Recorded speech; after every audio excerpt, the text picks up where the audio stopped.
So, where are we going, Admiral? Raffi says you have no idea. I'm working on it. When are we leaving? As soon as possible. Are you breaking any laws or intending to?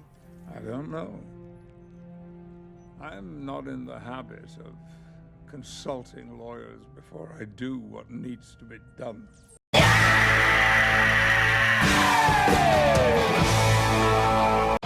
The Internet, the digital frontier. These are the voyages of the TrekCast crew. Its continuing mission to explore strange new ideas, to seek out new facts and new observations, to boldly go where no Trek fans have gone before. Welcome to TrekCast, the galaxy's most unpredictable Star Trek podcast. I'm one of your hosts, Dan Lombardo. With me, Chad Waldo, Daniel Reyes. See, what's up? I see that we're wearing our sunglasses, just like a good Vulcan. Mm-hmm. Oh, God. Yeah, my elf ears aren't sticking out the side, though. I mean, that was just... She's not a Vulcan. You pay money for the CGI, and then some scenes you just rush, and good enough, let's go. Yeah. That's my theory on that. But. Well, you know what? They could be Vulcan. They could be Vulcan sunglasses, where the ears are part of the sunglasses. It goes on top of the ears. That's what keeps them on your head. Like cat ears that people wear. Yeah, I don't know. I'm just not to spoil too much of my discussion, but I don't think she's a Vulcan. I also don't think she's Romulan. I think she's from the Mirror Universe, and she has the same affliction that Lorca had.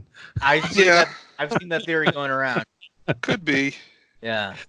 Could be. I've got a in the news. I've got a pretty fun fan theory for everybody. Oh, okay. Well, we'll get to that. Anything else to cover real quick before we get right into the news? No. Long show. I have pages. Pages. You know why I'm laughing? Pages. You know why I'm laughing? I'm laughing. Oh, I'm hearing my echo. Oh no, the echo's. So I was laughing when you talked about your notes because I'm rewatching Picard last night, and I'm like, I should write this down. I should write this down. I should write this down. And then I said to myself, nah, Chad, I'll do that. I'll just respond to what he says. And that's exactly what I did. I sat down in here in the office last night and I rewatched it again, and I made all these notes as I was going because the last two shows that we did, our reviews, I mean, they were great. They were fine. I don't have nothing to complain about them, but I feel like we kind of jumped around a little bit and maybe we weren't forgetting some things, and it wasn't real nice and tight, and so that's why I did this, is just to make sure things kept a maybe a better flow and a little more tight. That's all. So no works for me. So that should work. Yeah. So. Yeah. I also didn't have time to do notes. My wife had the winter carnival at the school.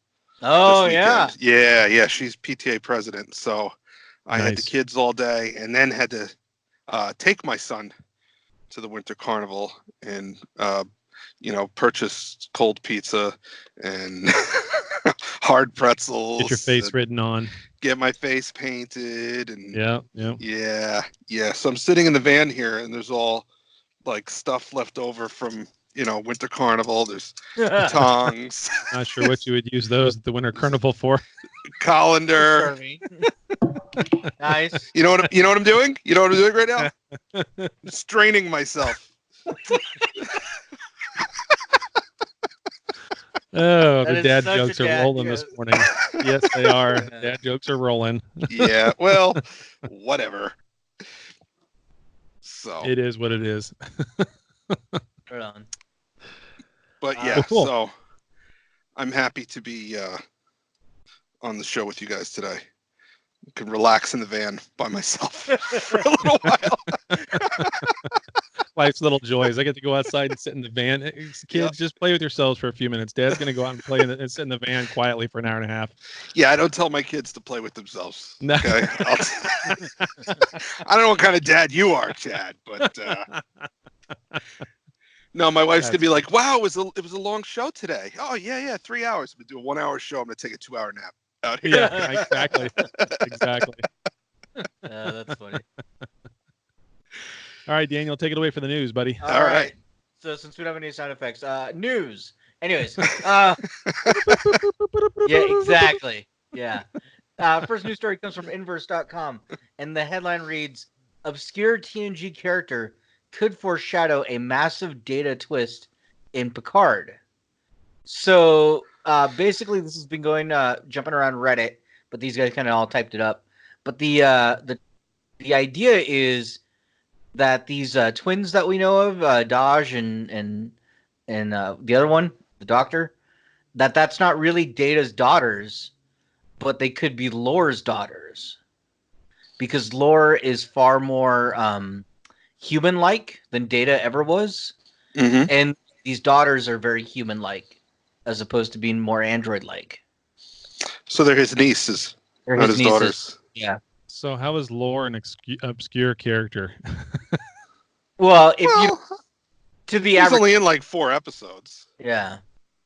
Yeah, but he's Data's brother. I mean, that's kind of an obscure character would be Bruce Maddox. He was in 1 episode. Well, that's how That's they an obscure describe it. character. Yeah. Yeah, I know. I'm just saying. I'm just nitpicking because I'm in that mood. Yeah. But it's an interesting theory, you know? Yeah, it is. It is. 'Cause It is. It would track with why they think it's Data's DNA, you know? So. Daj's sister, her name is Soji. Soji? Yeah, Soji. Okay, Soji? just Okay. sure I had that right. Like the Yeah, Olympics. Soji. Yeah, like the Olympics. That's right. Yeah. You know, I say that, but now I'm going to remember. Yeah. You know, we got shot glass. We got We got the Olympics. Soji Olympics. Yeah. We got CSI Vulcan. Yep. Oh yeah, Detective O. Yeah. Let me tell you, What was the name of that guy that always wore the sunglasses in CSI or? CSI Miami. Yeah. David Caruso. Yeah. David Caruso. Yep. Caruso Vulcan. Man. You know what's funny? He did 1 season on NYPD Blue, and then he literally walked off the show to start his movie career. His movie career went. Yep. And then 12 years later, what's he doing? He's playing a cop on network television. Yeah. That's all he was born to do. That's all Fun he's fact about capable of. NYPD Blue: Dennis Franz lives over here. No. I see him all the time. Really? I can tell you so many crazy stories about him because he's hilarious. I love that show. I love that character. I think he's a a great actor. I don't know if you guys watched that show. Yeah. But that was a pretty good redemption story. His character, Sipowicz. I mean, when the show opens up, he's a bigoted alcoholic who's, this close to getting booted off the job, has zero credibility on the witness stand. And, by the end of that show, he's just, he's a different person. He gets remarried. He's been sober for 15 years. His, one of his closest friends is a gay man who takes care of his young son for him. Just big art. Yeah. Yes. Yeah. Well, real life, he loves big lots. Just loves going to big lots. That's where you see him a lot.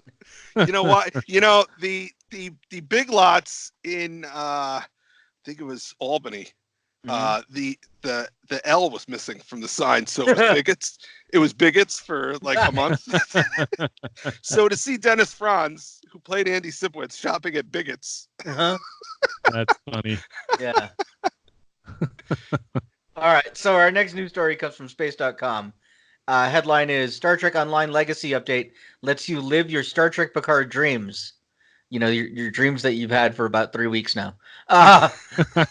So apparently there's a big update to Star Trek Online. They've added 7 of 9 in her new look for the Picard show. So that's kind of cool. They've also added some new missions.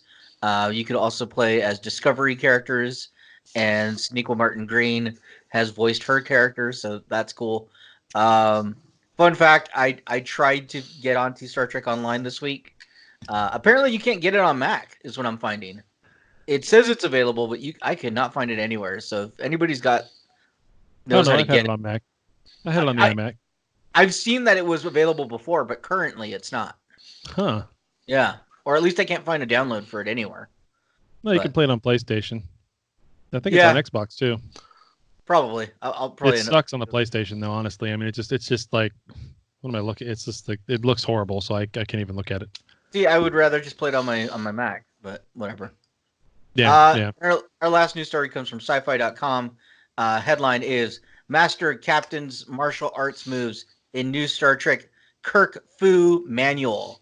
So there's a new comic/book coming out called Star Trek Kirk Fu Manual. It's anime style of drawing. It's 64 pages of learning how to fight like a TV show captain.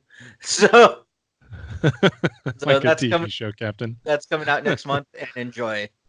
Yeah, you can pre-order it now, and learn how to fight. I guess. Good luck with that. I like the double-fisted pound on the center of the back. That's always a good one. That's in there. There's a lunch or the box lunch where you got the guy and you just clap your hands over his head. You know, they've got. I like the judo chop to the shoulder that causes instant incapacitation. It's just chop, unconscious. The knife edge chop, yeah. The knife edge chop, yes. Yeah. Well, I know that from wrestling.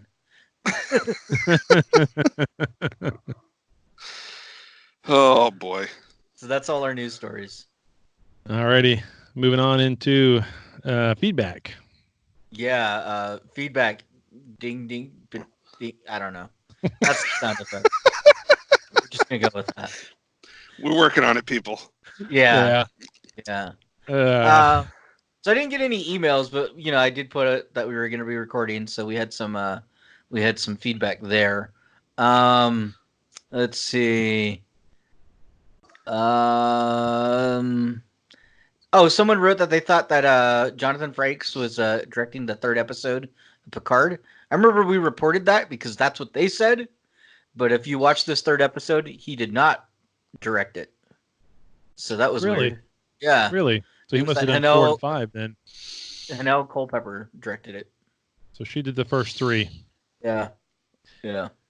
Interesting. Okay, so something I saw going around this week that really kind of ticked me off.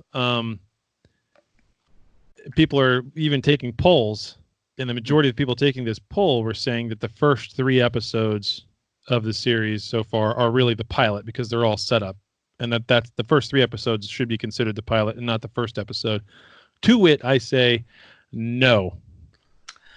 So I'll tell you where they're getting that. The Will Wheaton show. They straight out say that. Yeah, well, Will Wheaton doesn't know what he's fucking talking about because the definition of a pilot is 1 episode to the set lady, up what the lady who directed it said that. Yeah, well, it also I'm just telling you, that's doesn't what really happened. work. Yeah. It also doesn't really work because they had a full series order before they started filming. Technically, a pilot is 1 episode you shoot to sell the show. So the show was sold beforehand. So there really isn't a pilot per se. Excuse me. If you want to say, and call it like, that, but that's not what the definition of a pilot is. So There's a lot of debate in the group on whether or not the new EMH and the new captain or the new pilot are the same guy. Yes, it is. Yeah, of course they are. It's the same actor. I know, but there's some debate. Why is there a debate? This is the same guy. It was like, I don't know if it's really him. It just looks a lot like him. No, it's actually him. It's actually him. Not a twin brother. There's 3 of them. There's the captain, the EMH, and the ENH. No, I'm serious. ENH, what? There was the emergency navigational hologram. He had a different accent the second time. Oh, did that's he really? right. Yeah, he did. Yeah. Oh, I didn't know. I just didn't I think noticed. I think what we're going to find out. I think what we're going to find is that he is the only actual crewman on this ship, and everyone else is holographic, and the rest of our cast are passengers essentially. Yep. I think as the show goes on, we're going to find out there's an emergency engineering hologram. There's a I don't know. There's a security hologram, whatever. I mean, there's an exocomp in the Jeffrey tubes. That's it. If you were gonna staff your ship with holograms, would you make them all look like you? I wouldn't. No, if I was going to staff my ship with holograms and I was the only one on board, they would all look pretty damn good. Yeah, they're all gonna look like Jennifer Love Hewitt from the '90s.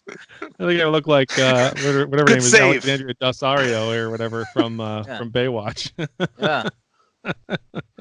Well, we also don't know yet if like what the regulations are on holograms. I mean, they outlawed synths. Mhm. Okay.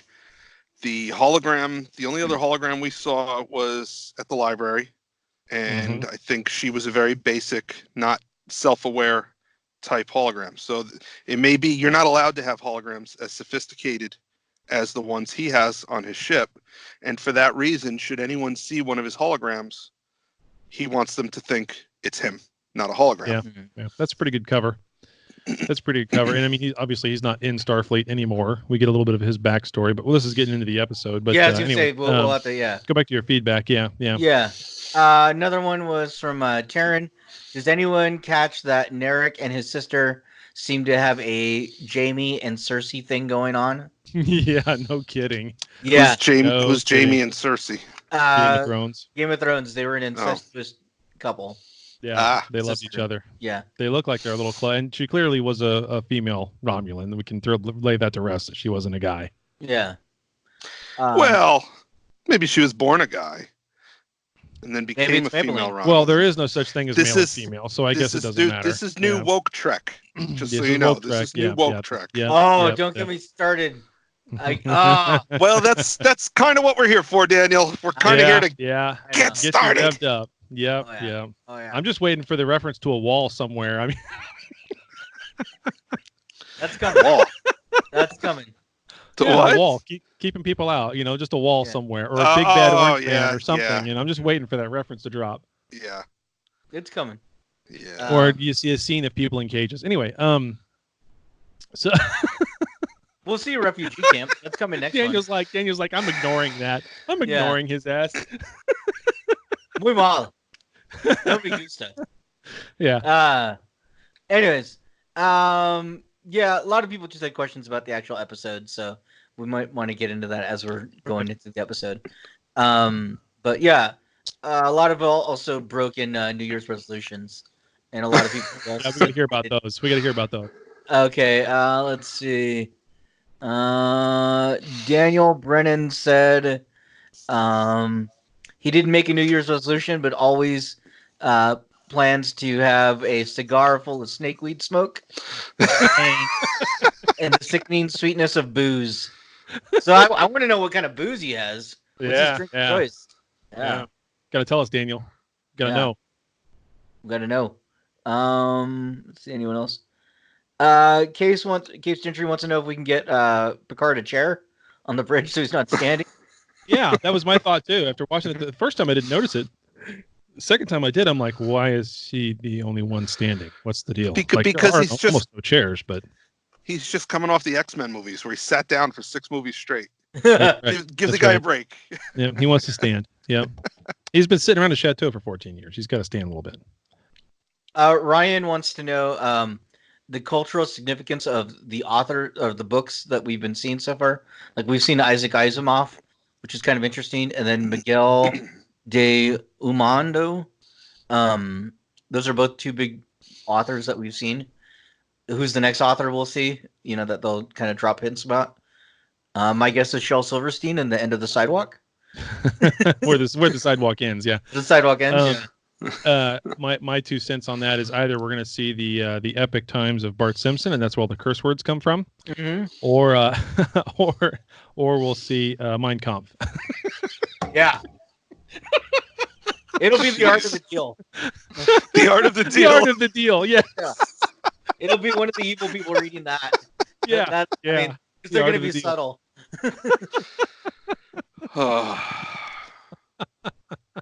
That's good. That's good. Yeah. So, Anyways, how about feedback from you guys? We're 3 episodes in without going into specifics too much because we're going to review the 3rd episode. I Yeah. mean, what do you guys think of this series so far? I think I'm waiting for the other shoe to drop. I think just like the first season of Discovery, there's going to be a massive twist halfway through, and then everything's going to be turned on its head. And I really think that's coming because it's 10 episodes, right? Yeah. We're 3 in, so it's coming. It's just around the corner. So.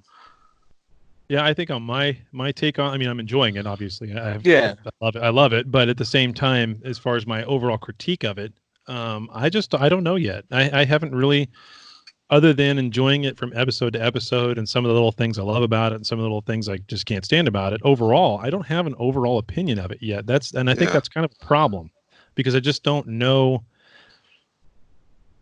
Well, anytime you get into a show that has a 10 arc season, and that's the entire story, is all 10 episodes, you really can't form a good, clear picture of the show until you're more than 2/3 of the way through, because you don't know where it's going. And that's a good thing. There's nothing wrong with that.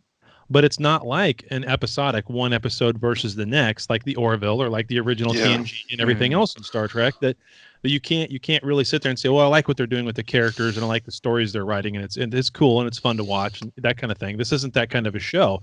It's the kind of a show that you have to watch it for a while, digest it for a while, and really once you have an idea of where the story is going, then you can start to form an opinion. But we're not there yet. We're not there yet. I will say that the only thing I'll say about the first 3 episodes being a pilot is no, that's not the right definition, but it's true from the standpoint of the first 3 episodes are all set up.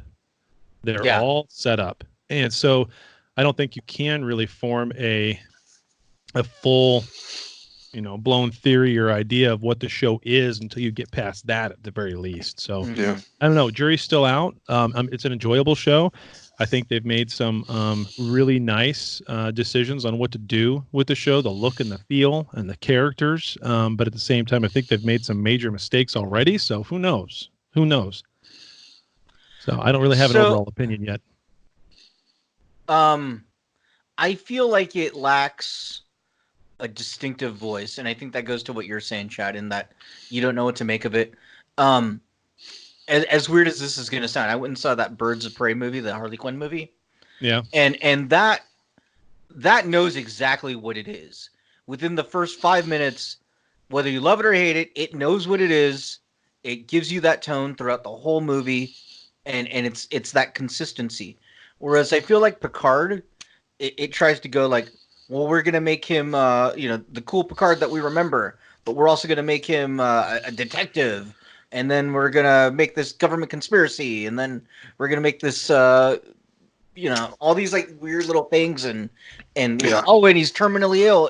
So it feels more like there's a lot of people throwing their 2 cents in and trying to make this thing work, as opposed to one consistent voice that has a vision for it. Yeah.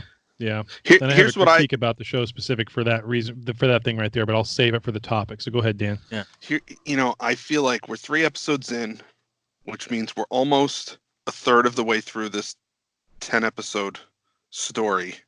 Mm-hmm. And like Chad was saying, it's all set up so far. But I also feel like this is all set up that could have been done in 1 episode if it was edited differently. Mm-hmm. I really hope this is not the case. I really hope things start to pick up. But I feel like the story that they are telling could have been told in a 2-hour movie, but instead they're just stretching it out over 10 episodes. And if that's the case, I think that's a mistake, because I'm going to tell you right now, if and I'm going to qualify this by saying I love Star Trek. Mm-hmm. I love Jean-Luc Picard. I love TNG era Star Trek. I'm about as big a Star Trek fan as there is. I mean, for Christ's sake, I host a Star Trek podcast with you two jokers. I was married on the bridge of the Enterprise. I have Star Trek. Yeah. I have, Star Trek ink on my body, But if I wasn't hosting this show right now, I think I would probably cancel my subscription and wait a month and a half Yeah. and then just binge it all. Mm-hmm. That was going to be my question for you guys. Is like, if we didn't have this show, would you be watching it weekly, or would you just wait? I'd binge. I would Mm. probably, especially after Discovery. You guys Mhm. know I have a love-hate relationship with Discovery. Right. But yeah. you know, I don't know. It's so slow. I just keep waiting for something to happen. Yeah. Keep waiting for something to happen, and instead it's, an hour of woke trek, which gets on my nerves a little bit. Mm-hmm. But if it was woke trek, but the story was being told at a faster pace, I think it wouldn't bother me as much. But to sit here and be strung along and be lectured to, I don't know. Yeah. I want to like it I want to love it. Yeah. I don't want to say I want to like, because I do like it. I am enjoying it. I Mm. love seeing this character again. I am genuinely interested in what's been going on with him for the last 20 years and what's going on in the future. I do like it. I want so much to love it, and I don't. Mm. I think where the part of your critique that's coming in that I agree with, Dan, is a difference in viewing style.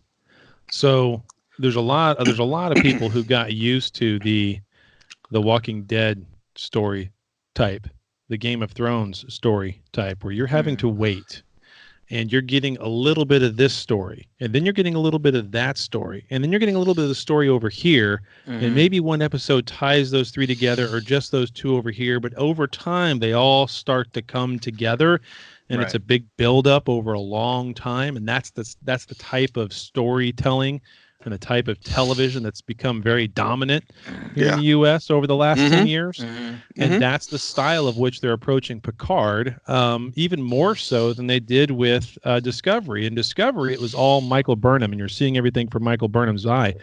So even though it was a 10-episode arc or 13 or whatever it was, episode arc, it all still had somewhat of a flow because you were seeing everything from her perspective all the time.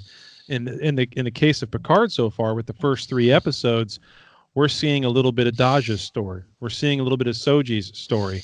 We're seeing Picard's story.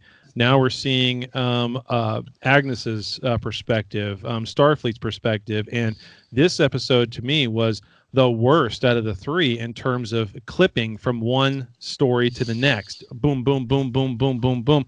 They just kept moving. Here's 5 seconds about him at the chateau. Here's 5 seconds over at Starfleet. Here's 5 seconds out on the Borg cube. Oh, here's 5 seconds up on that ship. Oh, here's 5 seconds back over here at the Vasquez Rock. So here's 5 seconds back over here at the chateau. And it's like they clip around to that so fast. Like I said, I think this episode was the worst in terms of that kind of thing. But the upside or the uptick to that is that eventually all these things have to come together.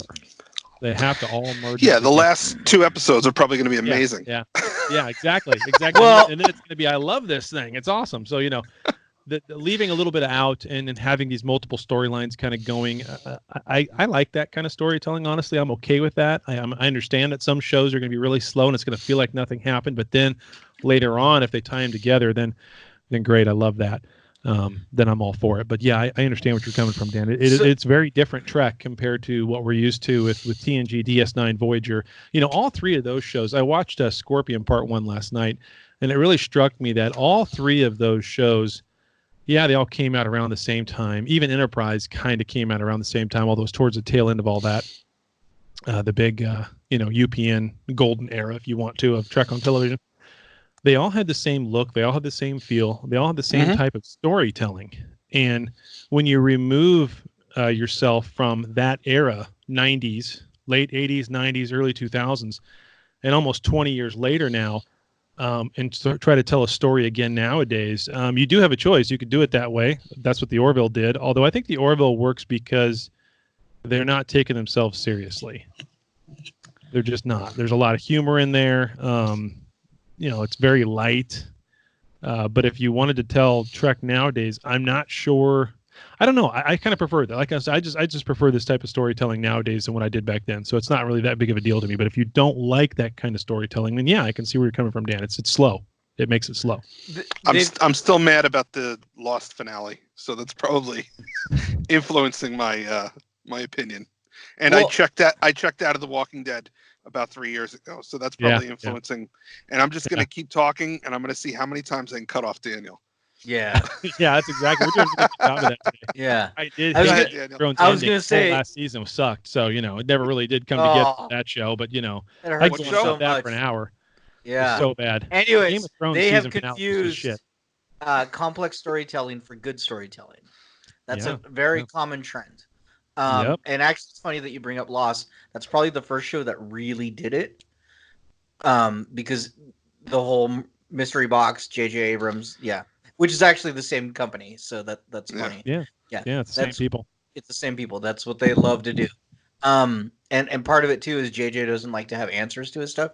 Like if you go back and watch the when Force Awakens came out and he would just bluntly say, "Yeah, we don't have a plan. We just kind of did some shit." And Yeah, and then that's you watch exactly that right. trilogy and you're like, That's "Oh my exactly god, right. they did not have a plan." You know, Nope. everybody thought, "Oh, he's kidding." Ha ha. Ha. No, he wasn't. You know. No, we got a concept, and we're just going to roll the dice and keep going and Who- see what happens next. Who Yeah. directed The Last Jedi? The Last Jedi. Ryan Johnson. Ryan Johnson. Okay, so JJ was like, "Yeah, that's a Ryan Johnson problem. That's not a JJ Abrams problem." He did say something like that. Yeah, he did. Said, yeah, He he did. was like, "Oh, that's for the next guy to figure out. I just set Yep. some stuff up." Not for him. Yep. Yeah. Doesn't So- matter. Yeah. Doesn't matter. So I think same idea with Picard. I think they kind of have an idea of where they want to go, but how they get there, they're not too sure. This is the Red Angel all over again. They kind of know what they want to do.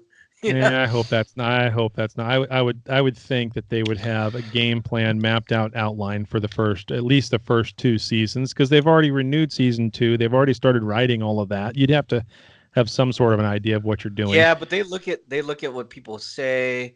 They read the chat rooms and the message boards, and they're like, "Oh, they like this character. Add more of him," or "Oh, they don't like that storyline. Cut it." You know. See, if it was me running a production like that, and I'm watching the interwebs for who's saying what, and everybody says they love this character, that's when I kill that character. Okay. I know. I mean, really, Yeah. that's. You're there to create drama. You're there to create suspense. You're there to get people watching because they're not sure what's going to happen next. That's me. Yeah. Anyway, I'm also a that's- dick, so that's Well, that's one way to go about it. And that does kind of work. No, for real, that does kind of work. Daniel's like, well, that's one way to go about it, Chad. It's the wrong way, but it's a way. No, it really depends on the story structure. And it doesn't feel like they have a structure. It feels like they're feeling their way. Yeah, I would agree that the first 3 episodes don't have as much of a structure. It feels like because they jump back and forth around too much. Yeah. I don't know. It's just. I mean, this episode. What did we learn that was new? We learned that she can talk to the Borg. Apparently. Well, she can talk to the Borg in their native language, even if she doesn't know what the hell their species is. So that still doesn't make a whole lot of sense to me. Did you notice her little badge lit up too? No, I didn't notice that. Yeah, when the Borg lady's freaking out, her badge lights up. Green. Oh, I'd never noticed that. It's like a quick second, but yeah. Yeah. Well, green because of her, maybe. I don't know. Well, they said if it goes green, run. Run. Yeah. Yeah. So. Well, they needed to play the TikTok music from when someone runs. Dun, dun, dun, dun, dun, dun. And it's so bad too because this is one of those places where I could have inserted some of my sound clips today, like talking about the directors and they don't really have a plan. And it's like the sheer fucking hubris of it. Right. I had that clip perfectly, and hell yeah, I mean they're all ready to go. I was ready to just play them. In my mind, it sounds amazing, Chad. It does sound amazing. In post, it'll sound amazing. I'm going to add it right there. All right. So, oh well. Anyway, okay. So one more thing on the feedback before we even get into the topic, because we're still in the middle of our feedback section. Don't forget the coffee account, ladies and gentlemen. Commander Felton just made a donation of $9 to us a couple days ago. Coffee for each of us. Thank you, very Commander. much. Thank you. Yep, appreciate it. So keep that support coming, because obviously we need something other than my digital audio board, which decides to flake every other day. Worked fine last week. This week it's not. It's dead. So we still got a ways to go. Obviously, at some point, Dan's going to have to get himself a microphone like Daniel and I have, and we really appreciate those donations. Yeah. Because Actually, I think microphone and my microphone. I think I'm just gonna save for a new van. So There you go. really hit up that coffee account. Well, yeah, and if it wants to be a futuristic one, then it should be a Model 10, so it's all electric, Okay.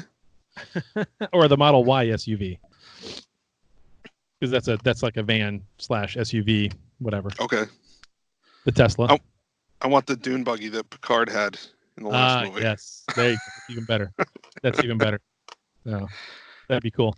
Daniel, did we lose you there? Because you haven't moved for a few seconds. Oh, there you are. Oh, no. I'm reading the synopsis of the last episode, wondering if I should just read that as we get into it, and then that way we can just go off on it. Sure. Okay, Just sure. go off on it. Go off Yeah, of it yeah. or go off on it. Which one? Well, instead of That'd be like both. breaking it down scene by scene, like this would just cover the recap, and then we could just Sure. Yeah. Okay. Yeah. Synopsis: the end of the beginning, or the end is the beginning. Completely unaware of her special nature, Soji continues her work and captures the attention of the Borg Cube Research Project's executive director. That's way too long of a title. After rehashing past events with a reluctant Raffi, Picard seeks others willing to join his search for Bruce Maddox, including a pilot and former Starfleet officer, Cristobal Rios. Cristobal. Rios. Cristobal Yeah. Rios, yep. And that's the recap. It's funny that they give Hugh a title that long, but they can't even say like ex-Borg or former Borg. They have to call him ex-Bs. Mm-hmm. They have to shorten that up, but his title has to be really long. That's funny. Anyway. Yeah, so that's the recap. That's what they had in there. I mean, that's cool that Hugh was the executive director of the Borg Cube. He went from the drone to the king, apparently. Yeah, I'm not sure how he made his way there. I do like. I mean, that's not one of the first scenes, but that scene where you see him the first time, Mhm. and they did his makeup for that perfect, because the Yeah. outline following the side of his face on the left hand side, or his right hand side anyway, is exactly matched up to where his implants were overlapping his face way back Yeah. when. I mean, they did a fantastic job of doing that. Mm. Even his eye looks like it's drooping a little bit. It's a good job. Good yeah, job. it was great. Yeah. Yep. They can't get the ears right, but they got that great. Yeah, they got the Borg right. Yeah, they Yeah. got the Borg do look like the Borg, and the Borg's ship looks like the Borg ship. So Mhm. they're confused though between what a northern and southern Romulan is, but that's okay. So at the very beginning of this episode, we see Picard apparently just days after the Mars attack with Raffi, his new number one, or had been number one for a long time. I'm at sorry, but Starfleet every time I hear Raffi, there's like a children's folk singer from the Yeah! 80s named Raffi Yeah. singing about apples and bananas and ooples and Yeah. banoonies. And, Ooples yeah, and Banoos. Yep. exactly. Well, it's Raffi and JL, so that's a Yeah. new cover band. God. That's the new JL cover band. drives me wall. I know. She calls him JL every 5 seconds, and it's just That's irritating. terrible. She did it. She did. Yeah, it's Justice League. Exactly. No, she did it in the comics too. And I was like, know. please, Saying not it in the is show. too. Not in the Yeah. show. That's But they're doing it. terrible. He's JL, That's just not. Yeah. which is one step away from calling him Kal-El. But anyway, Hey, it's a paraphrase short round. That's Captain Picard, lady. yeah. So anyway, but I like their uniforms. I like the uniform. Those look nice. Yep. You Yeah, know, those the are good. 14 years ago, uniforms look pretty good. So One thing I did I- notice about Picard's uniform, we knew he was an admiral. We didn't realize what type of admiral he was. He had 4 admiral pips. So I didn't notice he's- that. Yeah, he had 4 admiral pips. Yeah, he was high up. Okay, so he was high up there. There's only one rank above him. CNC. Yeah. So I mean, he was one of the top guys when he threw his tantrum and quit. I That just thought it makes was sense, interesting too, because yeah. he was, it was, well, let's see, that was 14 years ago. So this is 20 years after Nemesis. So that's only 6 years after Nemesis. Right. So in 6 years, he became admiral, got promoted to, well, he was rear admiral, lower half, rear admiral, upper half. Mhm. I can't remember the name of the other one. Fleet admiral, and then admiral, if we're going by U.S. Navy. Right. So, I mean, right. he was promoted 4 times in 6 years. He's got to be somebody special. Right. And then Well, he not just only is walks he out the somebody's door. Yeah, not only is he somebody special, but he got there that fast because they lost so many people during the Dominion War. Yeah, I suppose. So there's that kind of tied in there too. Yeah. The thing I don't quite get is the whole banning of the synths so fast, and that they've given a reason for why they banned the synths, because they had some sort of irrevocable problem with their programming. What? No, they were hacked. What the hell? I don't know. Like, and she even alludes. Yeah. Go ahead. I'm trying to cut off Daniel today too. Go ahead, Daniel. Yeah. I was just gonna say, I guarantee that's part of the plot twist, that they were Yeah. hacked, and it's a big conspiracy to not have the synths. Yeah.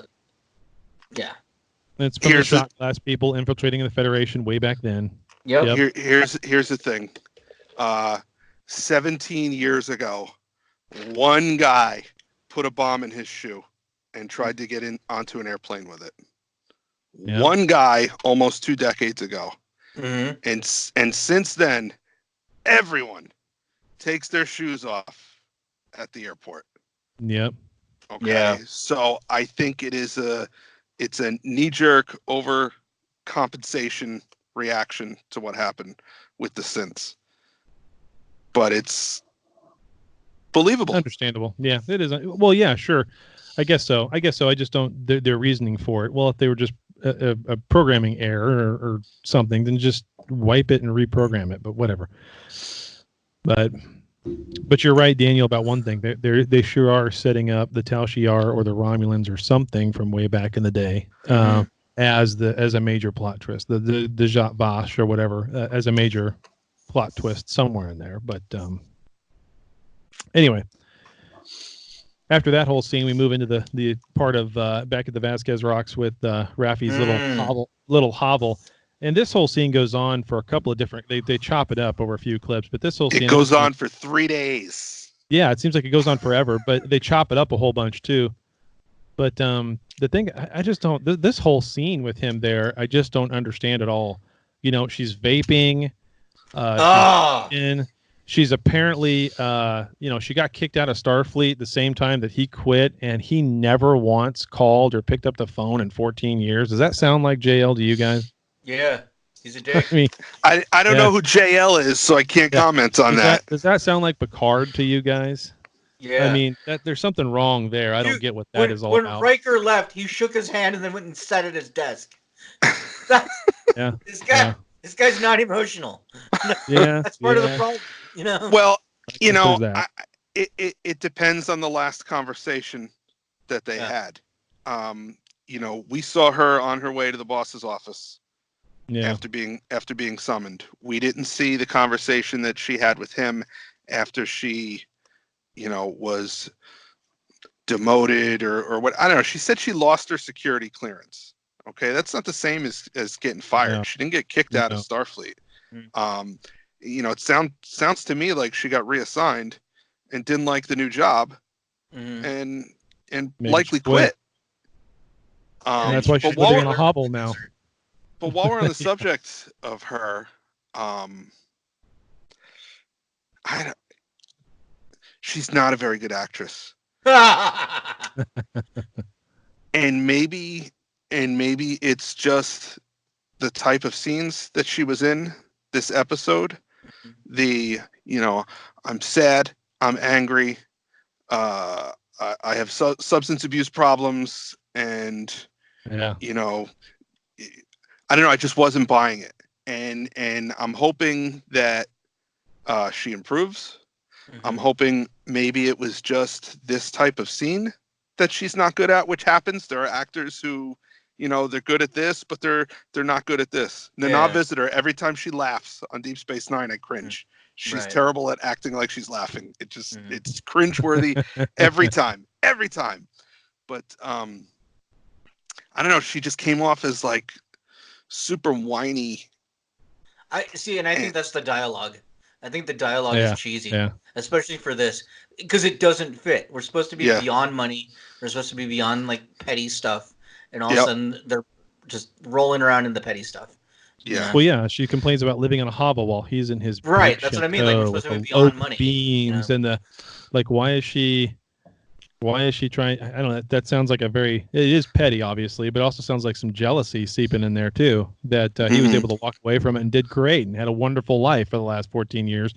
Where if she has a horrible life and has nothing and decided to be an addict. I mean, like, that's your life choice, Rafi. I mean, that and he's a retired fleet admiral. You're a retired lieutenant commander. Yeah, I mean, come on. It's a different rank. I mean, you know, there is a such thing as equality, but there's also a such thing as no two people are really ever equal. Like, you have whatever you have and I have whatever I have, and we need to be treated the same in the eyes of the law. But outside of that, we're not going to really ever be equal. We're just different. We're never going to be equal. And the proof is the fact that apparently in the 24th or 25th century, they still have trailer parks. Yeah. And she lives in one, but how does she live in one that's on like one of the most iconic sites in all of California? I mean, you know, like it's her private park now. That's interesting. I've had this issue too, like back when like Cisco owned a restaurant. Like, yeah. How do you own a restaurant? Yeah. Do you just like, if there's no money, do you just walk into a government building? Hey, I want a restaurant. Okay, here you go. All right, hold on. Go see Phil in the restaurant department. Yeah. We got an empty slot. You can have that one. Yep. So I'm going to walk down to the dock and I'm just going to ask these guys who've been fishing all day to give me their fish. Right. Give me your clams. Give me. Well, no, they have replicators. That doesn't matter. They just show up. Right. So I mean, you know, the whole thing is kind of. There's a funny thing there, and people get their panties in a bunch about what? There's no money in Starfleet. I'm sorry. Yeah, there is money in the Federation. There is money in the future. There will always be money because there's some sort of trade system. There's always going to be some sort of bartering system. And just because people inside of the Federation, inside of Starfleet themselves, which is kind of a paramilitary organization, don't need money because they have replicators and they're being assigned to a ship and a task, and all their things are being provided for them. That doesn't mean everybody else outside of Starfleet doesn't have money either. Okay, it's called the real world. It's the difference between living on a ship and being assigned, you know, your quarters and everything else, and living on a planet and deciding not to join Starfleet and do whatever else you're going to do on that planet. So I have to point this out. So the vape pen just kills me. Yes. Because, like, yeah. Last year we made fun of Spock and his man bun, and we said, "Oh, is he going to have a vape pen?" Ha ha ha! And we were just joking. Yeah, right? Here we are. Here we are, actual vape pen. Yeah. It's right there in front of your face. And here's the funny thing about that. It's not just her. What's his name? Han Solo was smoking a cigar. Yeah, that's I'm okay with the stogie. That's a stogie, though. I'm okay with that. That's okay. Here's the funny thing, though. If it's going to be the era of, and please, listeners, don't take this the wrong way. I'm just using the word because it's a word that's used in our cultural dichotomy nowadays. But if it's going to be Star Trek, woke Star Trek nowadays, then wouldn't you think you'd want to like have that vape pen blow up and to just the problems with vaping and why nobody should be doing it, kind of thing, or maybe just not do the vape pen at all because, you know, people are dying from that right now. That's kind of like saying we're going to have this conversation at Rafi's house and she's going to be drinking Corona and making jokes about getting a virus from it. You know, I mean, it's really the You know, now that you mentioned woke Trek, I did notice something, and I've noticed this in the last 3 episodes. We haven't seen any birds. Yeah, so finally the birdemic is over. Yep, they've gotten rid of all the drones. Yep, you're right. You're right. You know what else we haven't seen? Alf. Paddington Bear. I got Dan with that one. Yeah. No, because I don't want to start a thing. Yeah, I know. You know, you see things and you notice things, and it's like I don't want to start a thing, but I can't help but notice these things. Mm-hmm. all the men,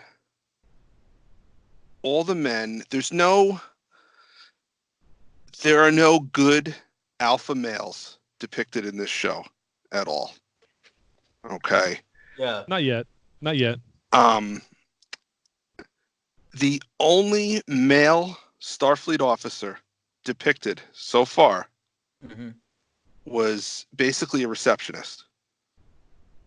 Okay. Who didn't know who Picard was. Who didn't know who Jean-Luc Picard Well, he was an intern. But what I'm saying, knowing how, God, I'm going to start a thing. I don't. I know. I'm waiting for it. I don't want to start a thing. Yeah, but I can hear it coming. You know, I joked last week about the episode should be called "Women Yell at Picard." Right. Okay, because that's all it was women yelling at Picard. But you know, I can't help but notice things like the commander in chief of Starfleet is a woman. Okay, it's fine. The head of Starfleet security is a woman. Okay, fine. The only other Starfleet officer we see is the receptionist. He's a man who doesn't know his ass from his elbow. Okay.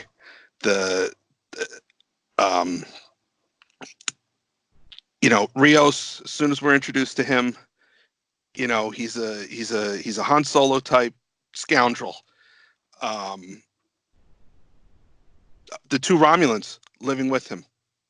Okay. She is obviously wearing the pants in that relationship. Yep. She talks to him like he's an idiot. And he's cool with it. If you look at his personality, he's just like, whatever. She's hot. I mean, I'll let her do it. She's hot. Even so far as even is like, you know, we have a point. She might be way over here like, on the crazy scale, but she's also way up here in the hot scale, so it's okay. He's like, yeah, I am a dumb northerner, so I kind of had that comment. Yeah. But even, you know, and I know we haven't seen this episode yet, but from the trailers that we've seen, okay, we see 7 of 9, and she's Linda Hamilton. Okay. Yep. We see Riker, former first officer in the Enterprise, captain of the Titan, may have retired an admiral. We don't know what his, you know, and what is he doing when we see him? He's in the kitchen washing dishes. Yeah. Oh, I guarantee Riker's gonna be making pancakes. He just looks like he's gonna be like, oh, okay. Picard. Here's why you haven't seen. And here's many. Go ahead. And before it becomes a thing, let me just say that the reason I take notice of these things is because Star Trek was always woke. It doesn't have to become woke. Yeah. It was always woke. Yeah. That's a good point. Okay. That's a good point. We didn't, you know, when Benjamin Sisko was the captain of Deep Space Nine, you know, he was just the captain of Deep Space Nine. When Janeway was the captain of Voyager, she was just the captain of Voyager. Right. You know, it didn't matter. It didn't matter what someone's race or sex or whatever was. Yep. And now they're going out of their way to show these things, you know, at the expense. You know, we can't just show women are equal. We have to show that women are equal and these men over here are dumb or subservient or whatever. And I think that's a mistake. I think just lead by example. Just show that these people are competent in their positions without having to take other people down a peg. And it just, I can't help but notice these things. Yeah, you're not wrong. You're not wrong. But then again, I think the whole reason why we haven't seen a good alpha male yet is because Riker is so much so that it's just going to swamp everything else. The second scene we're going to see him in is him doing the leg over the chair thing, and you know that's true. I mean, you know, so the stud will walk onto the screen and make all the other guys look like idiots. So, but anyway, I want to see him. I want to see him sit down for dinner at a dining room table at Chateau Picard, where it's a high back chair. Yeah, and he still steps over it. Where he has to get a running start and throw his leg over it. He just tilts it back and saddles it and comes forward with it. That's what he'll do. Yeah, that'll be awesome. That'll be awesome. So, well, we'll see as the show goes on. But Yeah, no. So, okay, getting back to where we were, they clip back and forth between that scene with him and Raffi for like 3 solid days and the cube, and this goes back and forth like 4 or 5 times. Yeah. That's where we see Hugh for the first time. We already talked about that. Nice look for him. So it's interesting though, his little speech he gives to Soji about, some people see the XBs as something to just be feared and destroyed, or warehoused, as he puts it. Others see them as just tools to be used and researched and dissected and torn apart. And the Romulans have a more expansive view. They see them as both. So how is it that the Romulans can have some sort of expansive view of what they want to do with the Borg or the ex-Borg when they're supposed to just loathe and hate all things and not have any computers above, up to an AI level? Like, how is that's not a, like there's this weird disconnect here between the two. And they've already, I don't know. It's very confusing to me that they set that up so fast that there's this major disconnect between the way some Romulans see things and the way other I don't get that. Obviously, people can be different and have different views or whatever, different political classes, all that kind of stuff. But it's a weird dichotomy. I don't know what to make of that. I'm wondering, like, why they're so obsessed with the Borg. Well, from a technological standpoint, that part makes sense. I mean, their empire has just been devastated in the last 14 years. They're no longer the great Romulan empire. They've lost a lot of their standing. They've lost a lot of ships. They've lost a lot of people. They've lost a lot of territory. So from a technological standpoint, I can see why they're interested in them. They're a resource to be exploited. That's all they're a resource to be exploited. Yeah, and they even make that a point at some point that they're doing all of this to sell the technology off, and it's a resource. Yeah, it's just like mining a mineral on an asteroid or something. That's what they're doing. So again, that's another dichotomy. That's like, okay, so what are they doing again? Like, is it just a resource to be exploited, or do they have some more overarching, bigger view for them, or do the shot glass people just want to destroy the whole thing? I don't understand. Did you guys see that that Easter egg video I sent you guys from Screen Crush, the latest one? Yep, I watched that one. Okay. So the guy brings up a pretty good point about the Romulans and the Borg. How even Hugh says in it that these are the only Romulans to ever be assimilated. The handful that they have that he knows of. He says that I know of. And so that's the only caveat. When I watched the first time I watched it, I was like, no, that's not right. And the second time I watched it, I caught up that he picked up that caveat, the whole that I know of.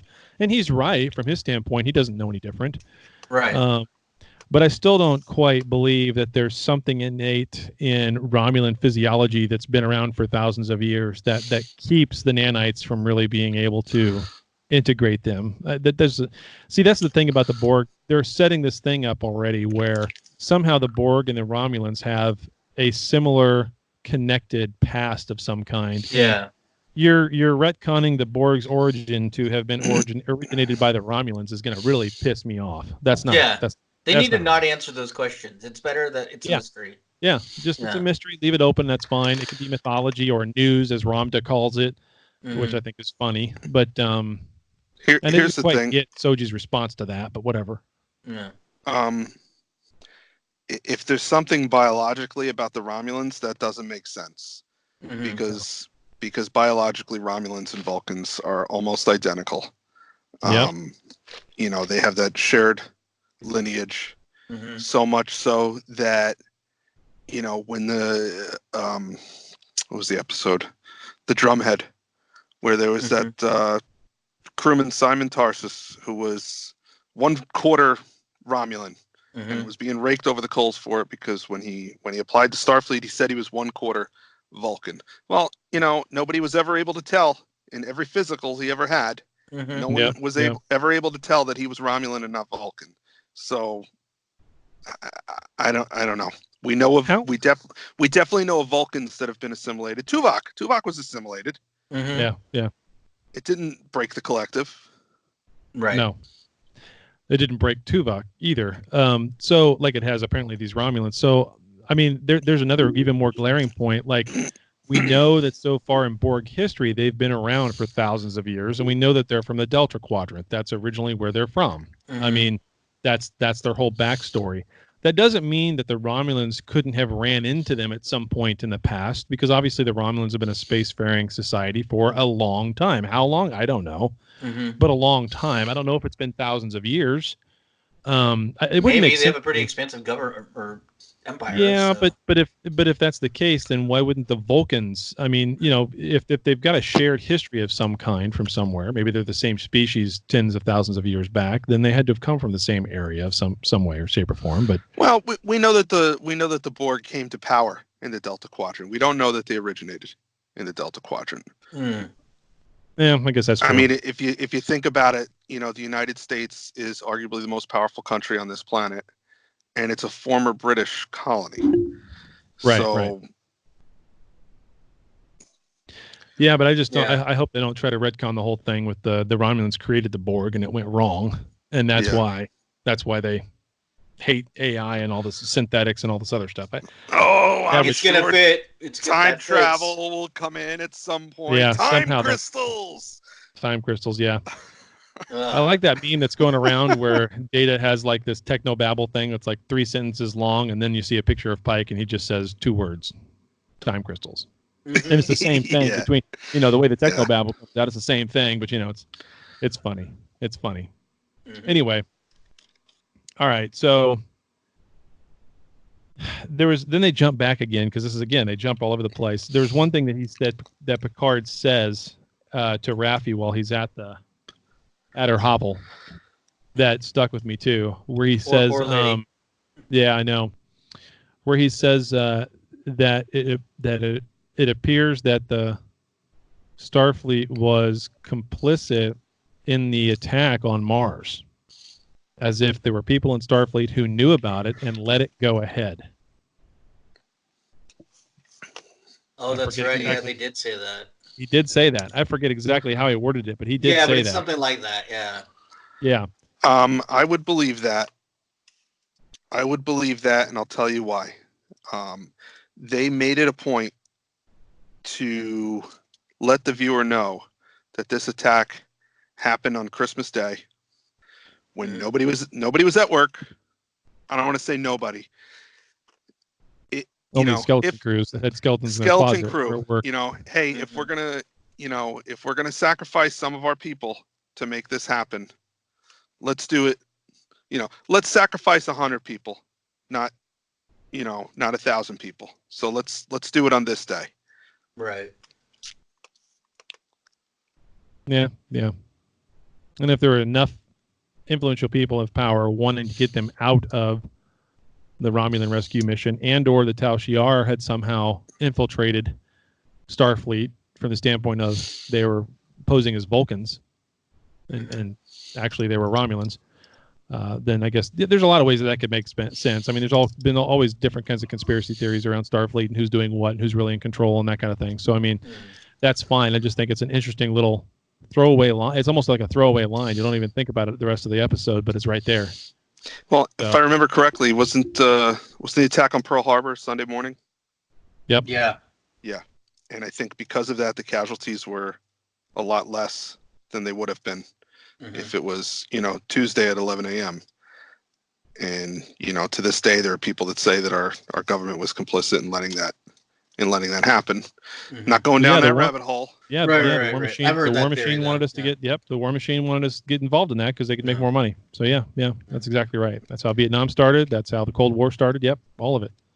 CIA killed JFK. So, I mean, we already know that Starfleet is not above this. We all saw the Undiscovered Country where they compiled. They conspired with the Klingons to keep the Cold War going. Yep. Yep. That all makes sense. That all makes sense. So, okay. Obviously, Raffi tells Picard, "No way, not going with you. Don't care, whatever." And as soon as he leaves, she starts doing research. So vaping some more. I did like the little Easter egg they threw in there. Yeah, I did like the little Easter egg they threw in when she was doing that. There was text glowing on her screen that said "Gorn egg." Yeah, I threw that in there. That was kind of interesting. I've never seen a Gorn egg. That'd be kind of interesting to see. I'm assuming it would be green, but who knows? And then she comes up with this free cloud thing, which looks like a gambling planet, I guess. I guess we're going to be going to a casino like in The Last Jedi. So I hope it means more than The Last Jedi. no shit. So, I mean, I don't know. I don't quite get that. But anyway, whatever. So that's what free cloud is? We know that? Well, I mean, the text comes up and says free cloud, and there's dice being thrown underneath the text. So I'm assuming it's a gambling planet, but it's probably run by the Ferengi. And Lord help us if the Ferengi show up looking like Targs or something and not Ferengi. They better not mess with my boys. If they show up, I'd be happy to see them. It's been a while since we've I'd love to see them. I'm interested I in want to seeing see that. Quark. I want to see Quark show up. I want to see Armin show up as a surprise cameo as playing Quark on Free Cloud. I would lose my mind. Yes, that would be awesome. That would be great. That would be one of the best parts of the show so far if that happens. I mean, there has to be more little cameos that show up just for, I mean, come on. They don't want to have a cameo every single episode or whatever, but if you're going to a gambling planet, you better have some Ferengi there. So just saying. Yeah, so then we get Tongo. Play some Tongo. Then we get the infamous scene from this episode right after that where we see Agnes, eating her lunch like she does, because really there's nothing for her to study or research because she can't make sense. So I don't know what the whole point of her career is at Daystrom Institute. But she's got AirPods in and she's listening. It's socialism. She gets paid whether she does anything or not. She just has to show up. There you go. Yeah. So she's listening to the latest Michael Bublé album on her AirPods when Detective O shows up with her shades. I mean, what in the world? Vulcans don't need sunglasses, first of all, people. Someone in the writer's room needs to do a little bit of research here. But maybe that's a sign that, she's a Romulan, which, come on, she has to be. Her counterpart, who's wearing a Starfleet uniform, is clearly a Romulan. So she's got to be a Romulan, too. Otherwise, the reunification went horribly wrong, and the Romulans just took over all of Vulcan. You know what I'm saying? So, which I don't see happening. But I don't know. Do you think there's any significance to her wearing sunglasses, or do you think it was just a prop to make her look cool? Oh, and by the way, guess who that lady is who's playing Commander O? Oh, it's the girlfriend from Karate Kid 2. Yeah. Is it really? Yep. The love interest from Karate Kid 2. Yeah. I didn't What was her name? Samuko or whatever? Something like that, yeah. Yeah. That's pretty cool. Cool. So anyway. I'm wondering why she is a Commodore and why she isn't just an Admiral. Because the thing with that rank, Commodore, that is essentially a captain who is in charge of a fleet, but is not an Admiral. Okay. And she's intelligence. What's that? She's intelligence. And she's intelligence. And she is wearing gold, which means she is not in the command track. So it really doesn't make any sense. We've seen a couple of admirals wearing gold because he's an admiral at Starfleet Security, and while he doesn't command a fleet or anything, he still holds the rank of admiral. So he has his admiral rank, but he wears the gold uniform. Her being a Commodore, I don't know. It just doesn't make any sense unless they establish later on that intelligence has their own separate fleet. But even then, you would think she would be in the command track then. Right. Well, she's fleet intelligence from the standpoint of intelligence over all of Starfleet itself. She doesn't necessarily have to have a fleet to be a Commodore, even though I know the naming structure there kind of seems awkward. But if you've got a Commodore over a fleet, well, then you're gonna have a different Commodore over a different fleet. But somehow you've got to have overarching intelligence over all of that. So I think that's what they're trying to do there, even though the verbiage might not fit quite right. But that's what they're trying to do, is that she is the head of Starfleet intelligence, basically. That's what Picard says when Agnes shows up at the chateau after the Matrix 4 reboot fight scene happens. I know Commander O. She's quite intelligent. Whatever. He makes reference that she's head of intelligence. So that he knows who she is. I mean, hell, he probably promoted her at one point. So, but I'm fairly certain the real answer is they put her in a red uniform and they went, that's too much red in this scene. Put her in the yellow one, and then Yeah, that's maybe. it. Yeah, that's probably yeah. I mean, that's probably the real answer, but Mhm. you know, And 'cause- the other answer for the sunglasses is she just doesn't like bright lights. And that's it. The actress herself, so right. there you go. It was So just whatever. a really sunny day, and she's just Yeah. like, I don't want to take them off. Yeah, they're VR head glasses. Yeah. They're Mm. they probably were Oculuses, and maybe that the new phase Magic Leaps or whatever, and that's they got a sponsorship for showing those, and maybe that's how they pay Sure. for the episode. Yeah. Who knows? So, product placement. I'm waiting for that. Can of Coke somewhere. Oh man, I hope it's like Demolition Man, and they all go to Taco Bell, and Picard is just like, oh, I love the burrito supreme. Yeah. Yeah. Picard goes to order a double-decker taco, and they say, well, we don't have those anymore, sir. And he goes, what? You have all the ingredients. Just make one. Yeah, exactly. Her, her, her, her, her, her. Why does he have a chateau? There's no money. Who's he selling the wine to? Yeah. How can he afford all that? Anyway. Yeah. Then we jump back to the freaking cube again. It just boom, boom, boom, boom, boom, all over the place with this episode. But then we get into the whole conversation with Ramda. Soji goes and talks with her. Hugh just stands by, doesn't understand how she knows all the stuff that she knows or has access to all the documentation that she has. And we come to find out later that she doesn't even realize she knows this stuff. So clearly she's got a data bank in her head that she's able to access whether she realizes it or not, like in her subconscious or something. But this whole scene is just rife with what the hell's going on. They'll have to explain more of it later. Is this when she passes out on her bed while she's on the phone? No, that's afterwards. That Yeah, Okay. Yeah. Well, I have a theory on that too, but there is no mom. That's just a CGI representation of the mom, and she thinks it's her mom because that's the memory implant she has, but that's not her mom. No, I think It you're has right, because the ways of first time we saw knocking her, her out. the first time we saw her when Daj called her, I felt like the image glitched at one point, like it was, reacting and changing directions or whatever. Right.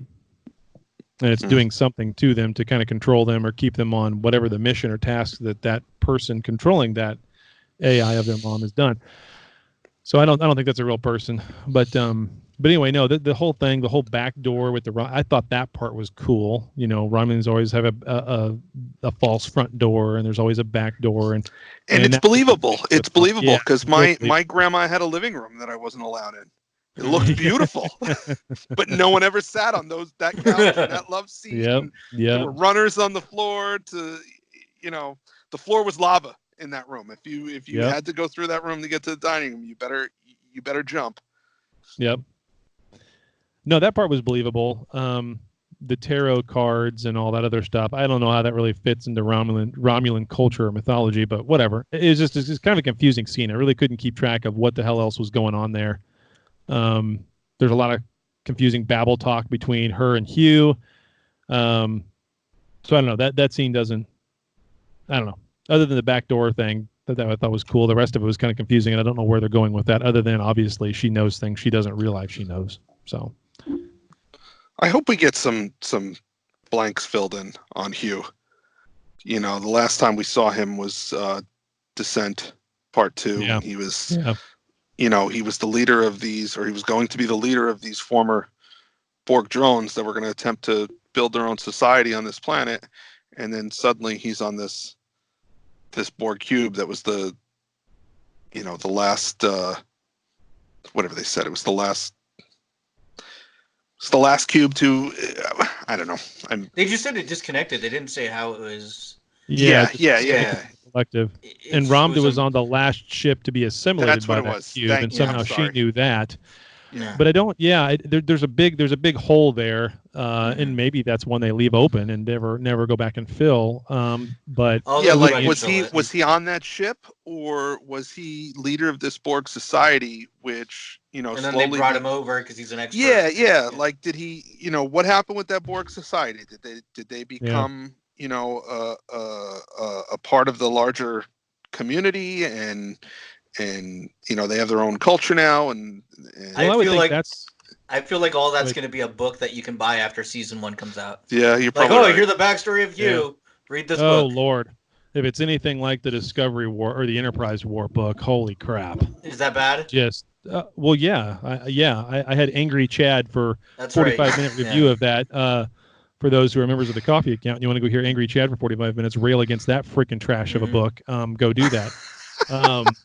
I mean, good grief, But anyway, hell, you'll only have to pay me $10,000 and I'll write that book as far as Hugh's background and everything else. It'll be fantastic. But anyway, so no, I think it'll probably be the latter, because at one point Hugh refers to everybody has mistrust of the XBs. Nobody seems to care for the XBs. So obviously everybody's got a running name for them, and there probably is a planet or a space station or someplace somewhere around the area of the Alpha and Beta Quadrant where the XBs all kind of come together because they're outcasts everywhere else. And maybe that's how they got hired, or he got hired along with, I'm sure there's others of his kind walking around around that cube working for the Romulans, and they got hired. It's a gig, if you will, because they would be experts. Because obviously Hugh figured out how to get the rest of his crap off of him, a lot more crap off of him from the last time we saw him. Last time we saw him, he was almost still fully Borg. There's very little they could do for him at that time. Obviously, things have progressed since then. Now he looks mostly human. He looks like a little bit of an augment, like what's her name on Discovery, the Helms lady. Amy Couture plays her. I don't know what the name of the. I still don't know the names of everybody in Discovery yet, because who cares? I mean, there's no real story for some of these characters, but they're just there. They're just there. Yeah, it's sad. But the one they really spent the most time on, Arium, they killed. So anyway, maybe and then replaced her. We didn't even realize it. Yeah, replaced her and brought back the original actress to play her replacement. Yeah. So I mean, this thing just goes full circle.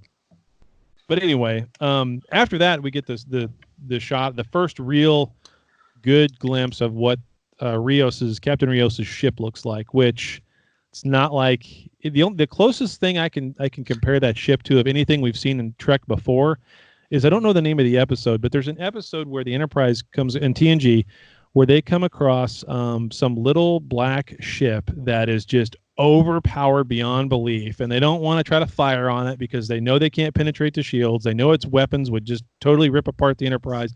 And Picard tells Worf to just give him a warning shot. And the one single shot that Worf fires blows the whole thing up because their power grid is overpowered. It just remember that? I don't know which episode that was, but that ship from that episode looks an awful lot like this ship. And that's about They probably turned it upside down. It's the same model. Yeah, it's the same model. They turned it upside down. Right. So it looks cool, but I don't think it's going to be an iconic ship. We talked about this before. Is the new ship that Picard's going to be running around be an iconic ship? No, this looks like a garbage ship. It's not, because we don't even know its name. Nope. Right? They're not even going to name it. No. Yeah. No. Well, it's the emergency ship hologram. They'll give it a name. They're just floating in space or inside around a hologram or something like that. Yeah.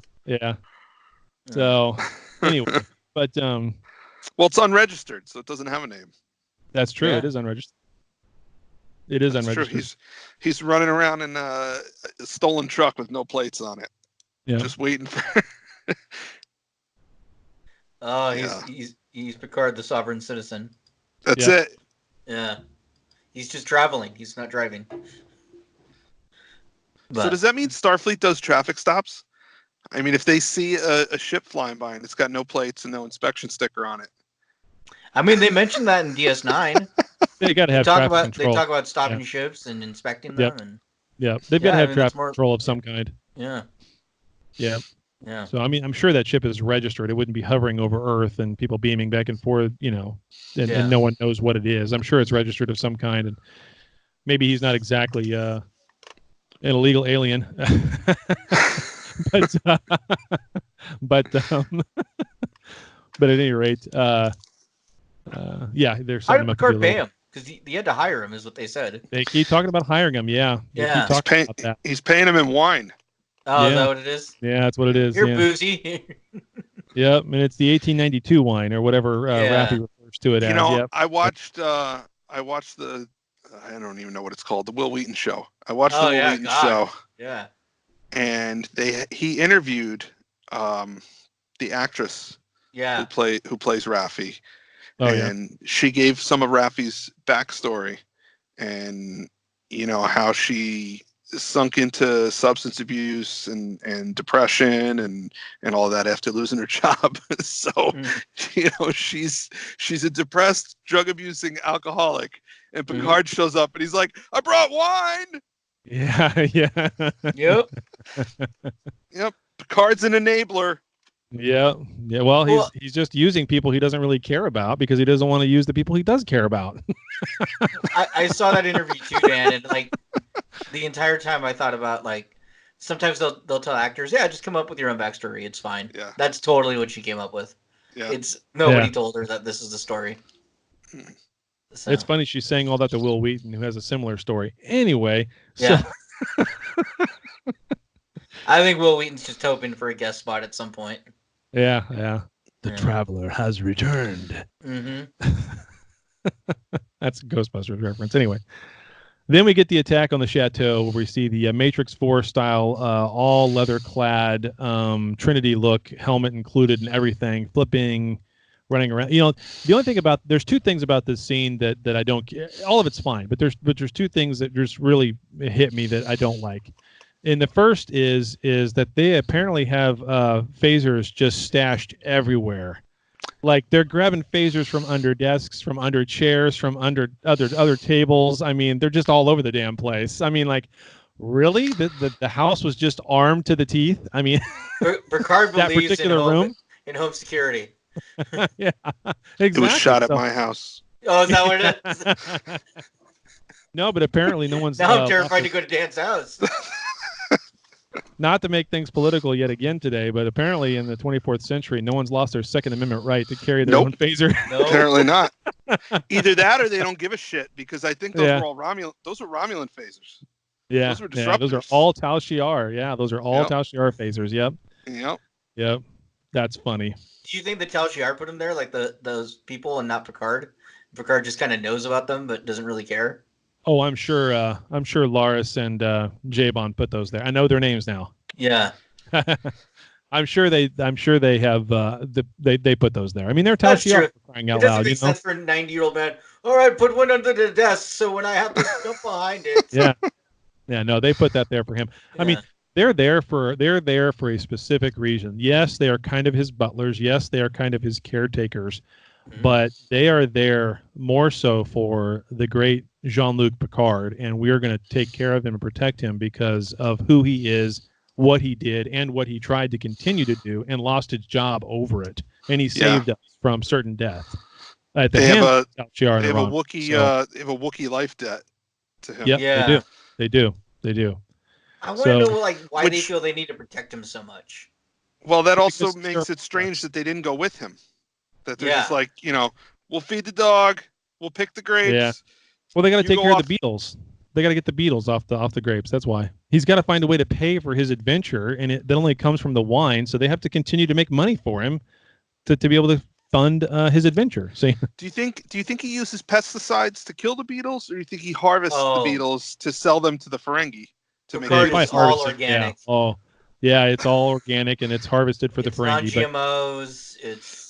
Yeah, there's a more legitimate reason though why they can't go with him.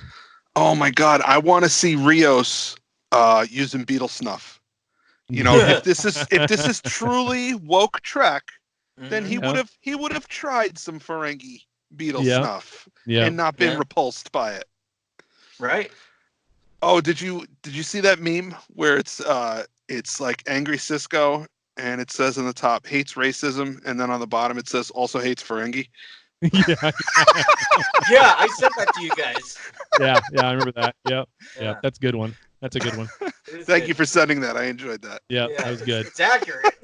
It is very accurate. Yeah. You do the same thing with Miles and be like, and Cardassians. Yep. But there's a more legitimate reason why those two cannot go with him. They probably can't leave the planet. He brought them there under his protection and auspices, and the minute they leave, maybe they're wanted by the Romulan Empire. They're wanted. Yeah, but there's obviously Romulans operating on Earth. If they had a price on their head, they'd be dead already. They would. That's true. You know, the only reason what's his name is not dead is because he dropped a plum on the floor because he's an oaf as he was putting it in the bag. Because oh, I'm a white male. I gotta be an idiot on this show. I dropped the plum. Yeah. And that's as soon as the shot's fired. Oh, and the second the shot gets, it's almost as if at the exact same moment that the shot is fired, he says the alarm must be disabled. I mean, it's like instant. Like that's a little fast for some dumb. They got to cover all their bases right away. Apparently, they do. But the only other part of that scene that I don't like is the whole flick of the head to the Romulan that's still alive. Stubborn Northerner.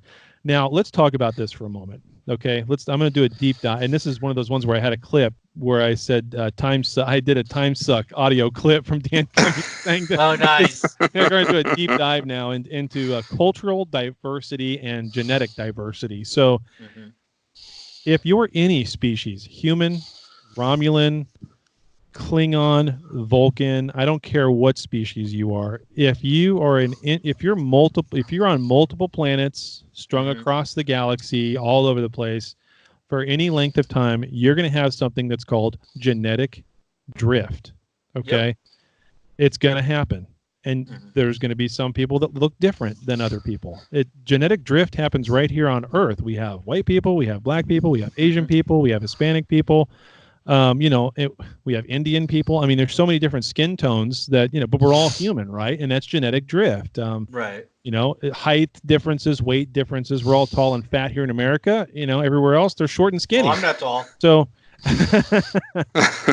well, you're from South America. No, I'm kidding. Oh, I'm just talking about genetics. Not South America. Yeah, I know. I'm just talking about genetics. And I'm British technically, but anyway. So. But it's funny. I have 1% Nigerian blood, so that's interesting. Yeah, I'm more black. Elizabeth Warren. Anyway, so I'm not sending you any money. Stop emailing me. Nigerian prince. But no, I mean, so I don't need an explanation as to why some Romulans have ridges and some Ruffles don't. I don't need the explanation for that. I don't really need an explanation for. I get that the Klingons look totally freaking different in Discovery, and that's wickedly too different. But maybe it's not. I mean, there is this thing called genetic drift. So I'm not really. I think I'm kind of over that. But in terms of the Romulans with their ridges and they're not, it didn't need to be explained as a northern versus a southern thing, because if you're on Romulus, you're going to look different than a Romulan that's 6 generations removed on another planet that has a third the gravity as Romulus does. You're going to look different. Guess what? You're going to be taller and you're going to be thinner. Period. It's called physics and genetics. So, I kind of liked it. I kind of liked it in that it was one throwaway line there, it's done. We addressed this. Yeah. We don't have to talk about it ever again. So in that respect, that's true. In that respect, I liked it. And if you want to think about what is it? The northern ones have the ridges. Yeah. Is that okay? Yeah. We still have places on this planet where there are human beings that are untouched by modern society. Yeah, that's true. Okay, so it could have been something. There could be a continent in the northern hemisphere of Romulus where, humanoid life developed pretty much, untouched by the rest of the planet.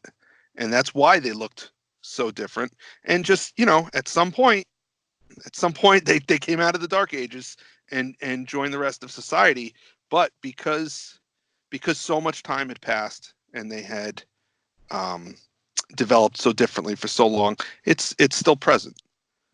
I mean, I don't know. It makes sense to me. You don't like it, but well, the other part of it doesn't really matter, honestly. But the other part of the reason why I don't like it is, if the Romulans and the Vulcans are supposed to be so similar over time, then there's obviously genetic drift between those two races as well, right? So I mean, I don't care. I think it's okay. It's fine. Whatever. There's going to be multiple different looks for someone who's of one species versus one species period, let alone versus another species. So Right. so I really don't. I really at the end of the day, I really don't care.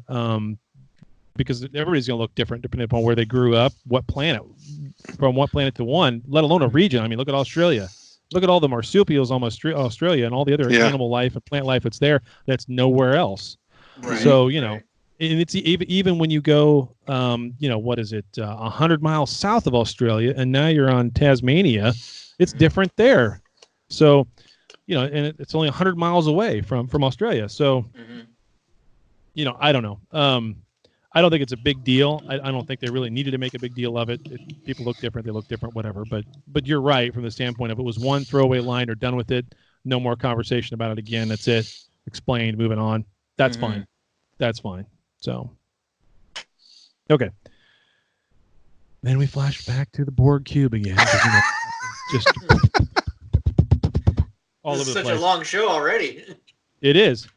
So then we're back on the Borg cube, and this is where we see I don't know what her name is, but it's the spy essentially that's reporting to Commander O, and now she's back in her normal self with her ears and her eyebrows and everything else.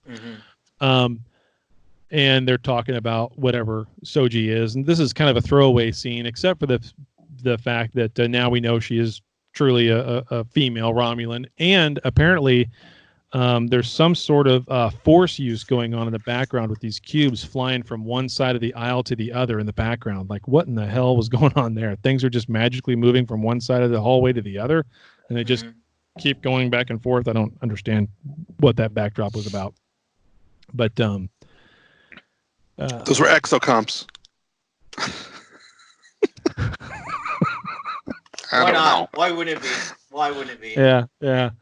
Well, they're here. You got someone who's part of the shot glass society who doesn't want anything to do with higher end AI, and she's on a Borg cube, and there's things randomly moving themselves around in the background, and she doesn't even notice. So, anyway, so it all makes sense. Yep. Then we see Soji exactly, and then we see Soji pass out on her couch when she's talking to her fake mom. Yeah. And I don't know what that. So there's some more detail that's got to be thrown in there at some point. But somebody pointed out that you can see the mom in the background sometimes of the Borg cube. Like she's just working there. I didn't notice that. I haven't either. They might be lying, but I think this is one of these shows where when it's all said and done, it's going to be fun to just sit and watch the whole thing all over again, back to back. Back. I think. I'm sure there's stuff that we don't see right now that's gonna be big later. Yeah. Yep. And then when you go watch it again, you'll be like, oh, So. Yeah. But at least I know from this standpoint, it'll be watchable the second time through, as opposed to first season of Discovery. Anyway. Okay, then we skip back to the ship again, because that was just, we had to be over here for 30 seconds. Now we're going to be somewhere else for 30 seconds. And this is where it ends, the episode ends. But this was a great scene, though, where you hear the original TNG theme song playing in the background, and they've kind of updated the sound, obviously. And, of course, Picard says, engage, and off you go. And Raffi rolls her eyes. Yep, Raffi rolls her eyes, and but she's there. She shows up, even though she didn't want to go. And even though she's going, she says, "Oh no, I'm just along until we get to Free Cloud." And she doesn't tell him why they're going to Free Cloud, which obviously they're going to Free Cloud because 2 seconds ago she said, "Well, Bruce Maddox is on Free Cloud," and then everybody's like, "Well, why do you want to go to Free Cloud?" Well, I just said Bruce Maddox is on fucking Free Cloud. What the? I mean, yeah. What the? I mean, were you listening? Yeah, I mean, what the? I don't understand this. Like, where's the confusion coming from? Why? I don't anyway. So that's funny. I think maybe that's his aromatic syndrome coming in, where he's being forgetful. I don't know. But Agnes is the same thing too. Like, she asked, "Well, why do you want to go to Free Cloud so bad?" I just fucking said I found Bruce Maddox. What? But these two are really smart, I mean, so. And then, of course, we got a little bit of the trailer for the next episode, which it looks like they throw in a lot of shit in the next episode, which might be the first directed by Frakes. I don't know. But Picard looks like he's owns KFC. Yeah. thought he was going to welcome everybody to Jurassic Park. Yeah, exactly. Well, it looks like they're on the set of Middle Earth because this is where we're going to see the Romulan guy come into play. Yeah. I don't know what apparently Picard knows who he is. They make that in that trailer. It seems like he knows who he is, but I don't know. Yeah. So I don't know. I guess we'll see. We shall see. I'm guessing that, he went forward with the Romulan evacuation on a smaller scale, and this is a colony that he helped set up, Probably. which is why they seem to love him so much. Yeah, but how come it has a sign that says Romulans only? Yeah, there's Romulans. Well, Yeah. here's the thing. Romulans have been the assholes of the galaxy Yeah. for hundreds of years. Mhm. Okay. And now there are millions, if not billions, of Romulans out there who are looking for a new place to call home. Yeah. I don't know if the rest of the galaxy is going to be so receptive to them. Right. This is true. There could be some racism against the or speciesism anyway against the Romulans at this point. That's Mhm. true. I hadn't thought about them. If they had to relocate them somewhere, they would relocate them on planets that already had other colonies, and they'd mingle. I figured they just, I mean, if you think about it, how many planets that would be there that would have 8 billion people on them? Not very many. There'd be a lot of planets that had a couple of cities of 20,000 or something, and that'd be it. And 80% of the rest of the planet would be empty, or go settle somewhere on an empty area away from everybody else. But it's a lot easier to resettle people in a developed area as refugees than to take them to a barren planet and say, okay, this is where we're going to build a new society for you. So, this is going to be Main Street, start building the school, that's a lot of work. Yeah. So I would think initially they tried to resettle them elsewhere and got some pushback. Mhm. Yeah, that makes sense. Would you want a Romulan living next door? No way, man. I mean, not less of a backdoor man. Not in my backyard. We're gonna hear it now. Yeah, we are. Dan Lombardo's racist against Romulans. Against fictional characters. That's it. Yeah, exactly. Yeah. Yeah. I don't know. I'm hoping it does pick up next episode, and I'm hoping it gets better. I'm also tired of saying I'm hoping it gets better. Yeah. So we'll see. Well, we're past the 3-episode pilot, so you would think at this I still point, think all it's the funny setup's that done. they.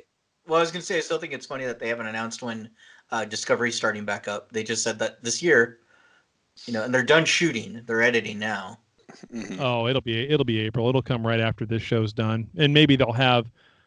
Well, we've said this before. If they're smart, then they're going to have something where Picard ends, right at the first full week of the month, kind of thing, and then Discovery takes off at the end of that month. Right. So that way But, you stick with your subscription. Yeah. So that way the majority of people stick with it as opposed to whenever, because obviously it's a month to month depending upon whenever you signed up. So it's not like Right. it's the first of the first, but at the same token, they'll stagger it in some way to where people will view it as a month to month instead of when their actual date is. Because most people don't even look at that kind of thing. They just, I signed up. It's when I cancel, I cancel, and that's done for the month, kind of thing. They don't really think about it as the 14th of the 14th or the 10th of the 10th. It's just month to month. If they're smart, they'll have the first episode of Discovery drop the same night as one of the last episodes of Picard. So people will, they'll be logged in to watch Picard and see that they'll get a notification that there's a new episode of Discovery. Yeah, That maybe. could work too. Yeah. Yeah. Or who knows? Maybe they'll throw the first episode of Lower Decks in there out of the blue. Who knows? Or another short track out of the blue. Oh, I mean, yeah, because those were so great. Yeah, they could do that where they stitch together, between April when this show ends and May or June when Discovery airs, 2 months worth of short treks again. We have no idea. So as long as they're all about Miles O'Brien, I'll watch them. I just realized that the Will Wheaton show is going to be all the DVD extras. Oh, jeez. That's what that is. God. Yeah. Anyways, Doesn't matter. People don't buy DVDs anymore. that's true. No, not really. Not really.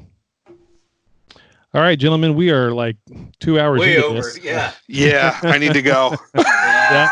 Anything else we need to cover today, guys? I think we hit the whole thing. That's the whole thing, man. Yeah. That was a pretty exhaustive breakdown there. Yeah. Yeah. So Enjoy your Okay. vape pen. yeah, everybody go out and buy.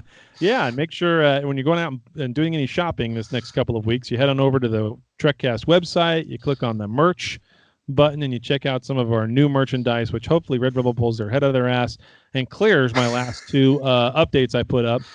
But maybe by the time this episode comes out, it'll be there. We can get the Hell Yeah T-shirt and the Hell yeah. Yeah, and I'm gonna have to insert that clip, or the Good Morning Plastic People. Sure, one of the two. And we'll keep putting up some new merch as little memes. I don't think there was anything from this last episode that really was, other than if we could use a picture of Commander O with her glasses on, and then in some sort of neon Miami Vice type script above and below, and say Detective O. That's about the only thing I could think of. But they won't let us use her face because they wouldn't even let me use the words "nerd alert" with the chevron around it. Right, the chevron's copywritten. That's why. Yeah. What chevron? The Well, if you just Starfleet Google and insignia. Starfleet's, yeah. Oh, the Delta? Yeah. Yeah. Yeah, the little W things around it, not the actual delta, but yeah. So maybe I could make another one where it just looks like trapezoids above, below, and to each side. I mean, What about like the Nerd Alert, but the Red Alert type logo? well, that's what. Yeah, with all the graphics behind it, like you'd see on the actual bridge. Yeah. That's what I did, and that's what they took. Oh, down. that's what you did? That they took That's that what down? I did. That's what they took down. Yeah, yeah. So, someone made a suggestion though on the Facebook page. I just could not believe I hadn't thought of this before. We need to make a shirt or graphic that says "Jordy sent me." Yeah. Yeah. I can't believe I didn't think about that. So That's I'm a working great on that one. Where I'm gonna have the words. I'm gonna have the words that say "Jordy sent me" look like they're inside of his visor.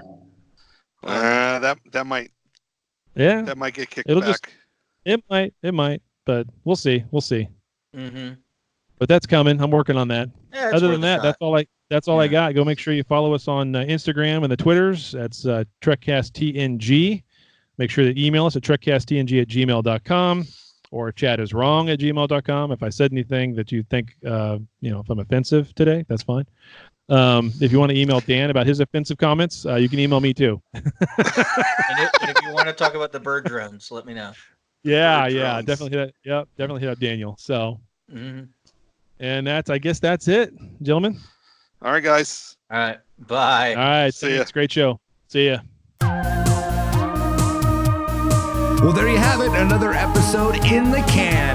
Check us out at TrekCast.com. Also, if you would, please subscribe to us via iTunes. Leave those reviews, subscribe to us, we'll get some numbers, get up the list, get more listeners, do more shows, have more fun. But for now, we're all done. So live long and prosper, and we'll see you next week.